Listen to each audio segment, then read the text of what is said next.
Moving abroad is not for everyone. And that's perfectly okay. I mean, we live in a world where it is over glamorized, the reality versus expectations. People constantly think things are better than it is because you see on social media that, wow, life looks a certain way, that, oh my God, people are having fun. But that's only like the tip of the iceberg, probably. People are only showcasing the best. And that is why in this video, I am spilling the tea while having my afternoon cup of tea of why living abroad might not be for everyone. My name is Megha and I am living in Finland. I am originally from India. I've been living in Finland for 7 years now. And on this channel, we mostly talk about our life in Finland together with my Latvian husband. And in today's video, we are taking a little bit of a detour to talk about why it can also be very difficult to be an expat or an immigrant. So stay tuned. Do remember to subscribe to our channel about life in Finland. Let's go. First thing first, I love my life in Finland, and moving to Finland was one of my biggest and best decisions. So I want to make that really clear that this video doesn't mean that I regret moving or anything like that. It's more of a neutral point of view of why it can be difficult. But that being said, I don't feel like I would change anything. This is just because I've had plenty of time to reflect on what is the reality. I've also met a lot of other immigrants on their journey, and this is also kind of the harsher side of the truth about being an expat, immigrant, whatever word you want to use.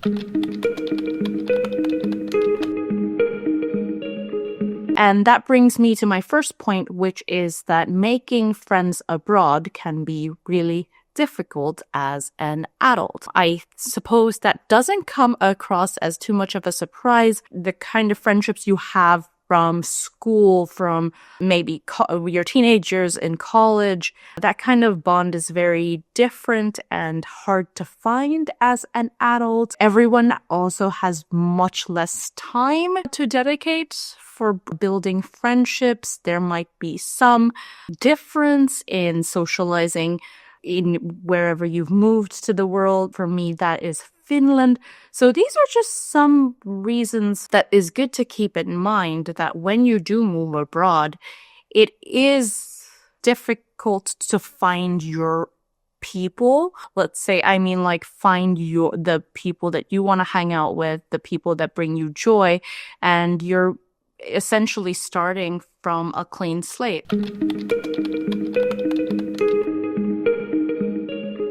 Oh, this one's so frustrating, but you're essentially going to miss out on everything. You're going to miss out on birthdays. You're going to miss out on your parents' anniversary. You're going to miss out on weddings. And that is the second point, that you're going to miss out on a lot, because while you are building your 2.0 best life in another country, while that has, of course, its own beauty, life continues for everyone back home, and people are getting older. There are celebrations that are happening, and you're going to miss out essentially on everything and get used to the fact that the only part in which you are involved is via a screen when people video call you, and that's it. So that's pretty hard. And of course, it's not the same. We do live in a world where it's easier than ever before. I remember back in the 2000s when my parents lived abroad, it was so expensive to even call India in the 2000s. So from there, we have made like plenty of progress, and I can video call my mom right now and see her. And of course, that makes things a lot easier, but you are essentially going to have to be okay with the fact that you don't see people in person for very long periods of time, including the people who are closest to you.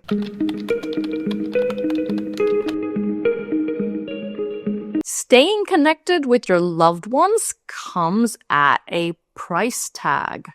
Okay, so if you're planning on flying home, like if you're like, oh, you know what, it's okay, I'm gonna be there for the milestones, I'm gonna travel once, twice a year. I don't know if there are people who travel more than that, but let me tell you, that does come at a price tag. So depending on where you are going in the world, if you are moving to Europe, North America, the prices of the flight tickets are something that you're gonna have to budget into your yearly budget, because then if you are planning to go with your family or something, those numbers can add up really quickly. And another thing we have noticed, being both immigrants, since both of our families are living abroad, is that very often you have to choose between, do you take a holiday somewhere or do you go back home? And the two are essentially different. We don't really think of them as the same, because when you do go back home, there's a ton. It's wonderful to see your family, but then it's not necessarily the same as a holiday. You end up dedicating all of that or most of that time to meeting relatives. And yeah, if you have, for example, 2 weeks, 3 weeks of holidays, then you have to choose, are you going to be visiting home or are you going to actually take a holiday somewhere? And well, sometimes it is not an easy choice. I think another reason that people struggle very often when they move abroad is because they have a certain idea of what they think their new life is going to look like, and then reality doesn't meet their expectations. And I'm fortunate to say that wasn't the case for me. I don't feel like I had a very big difference in expectation reality, but I have spoken to others who do. That can be tough, because if you have a really particular strong idea of what your life is going to look like and it doesn't turn out that way, I can understand that that might lead to disappointment. But my recommendation would just be that it's going to be different, it's going to be new, and if you can embrace what the reality is rather than hold on to that image in your mind of what you think it's going to be, it's going to be a lot easier, because the two might not be the same, but you can definitely find the good in what is actually there, the reality. And always, before planning on moving abroad, try to see beyond just like the Instagram level of perfection, because that's not really what life is. Try to look beyond the top layer and try to really speak to other immigrants who have real life experience. No sugarcoating. How would it really be?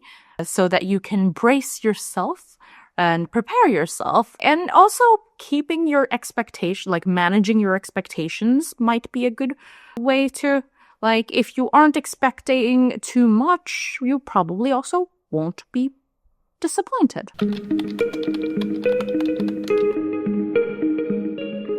Moving abroad is often a trade-off between something that you love and you love, letting go of that and discovering something new that you love in your new country. So that means you're going to have to let go, very likely, of something.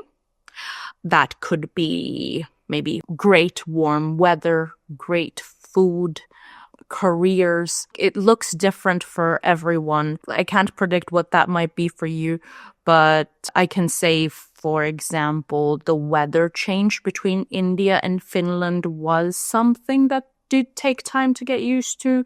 I do know that many Indians are not the biggest fan of Nordic weather. It is very, very different from weather on the Indian subcontinent, though India has maybe a reverse problem of temperatures can be above 40 degrees, 45 degrees, which is also very, very difficult to live in.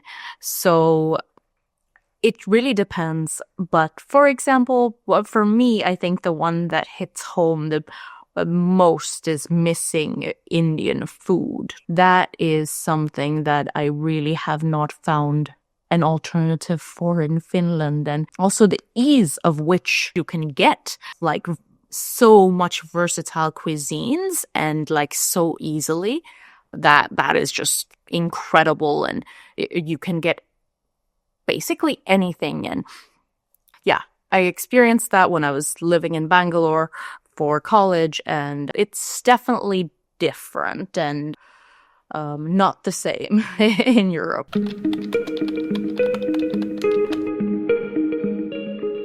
And while missing Indian food has just become part of my personality at this point, I understand that a lot of immigrants make much bigger sacrifices, such as if you're moving with your partner and then your career takes a setback. Those are much more difficult sacrifices, but it is seen quite often if you are moving abroad as a family, that you don't often stop in the same place and take off in the same place in your career. Between two countries, there are very different demands of what the profession needs. You might need new language skills. You might need to update your credentials to be able to continue your profession in a new country. So there's a lot of hoops to jump through, and I can think of at least some sacrifices that a lot of immigrants make to be able to build their 2.0 life. We are social beings, and we are beings that require support systems. So once you lose your support system, that is something that is really difficult to ever replace, because of course your parents, your relatives, you're not going to have them. You might meet some good new people, but you are not going to have your blood relatives in your new country. And that's where the whole, you need a village, you need a tribe thing comes in. And I think I have really spoken to a lot of immigrants, and the ones that struggle the most are the ones with kids. So with young kids, because they don't get the help from grandparents that you would typically get.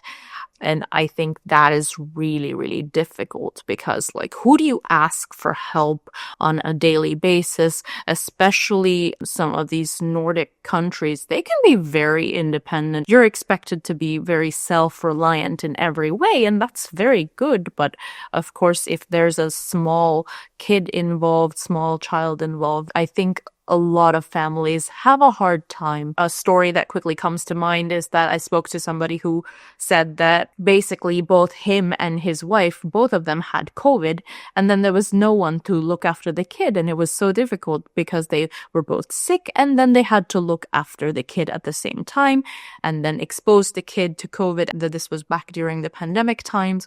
So be prepared if you are going to move abroad, that this support system that you're used to, the small things that you could rely on for other people to get help with, is gonna disappear.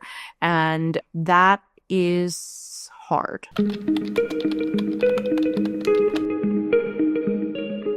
You are likely going to be lonely. You are likely going to be lonely, and you're going to also have to put in a significant amount of work to create a new identity for yourself. At least I feel like both of us have done that quite a lot. I think we have really put a lot of effort in creating our new identities, because you're essentially starting from scratch, meeting new people, and trying to create who you are. Because of course, up till maybe 1 year ago or 5 years ago, you knew no one in this country. And then out of that, you need to create friendships, professional relationships, essentially everything.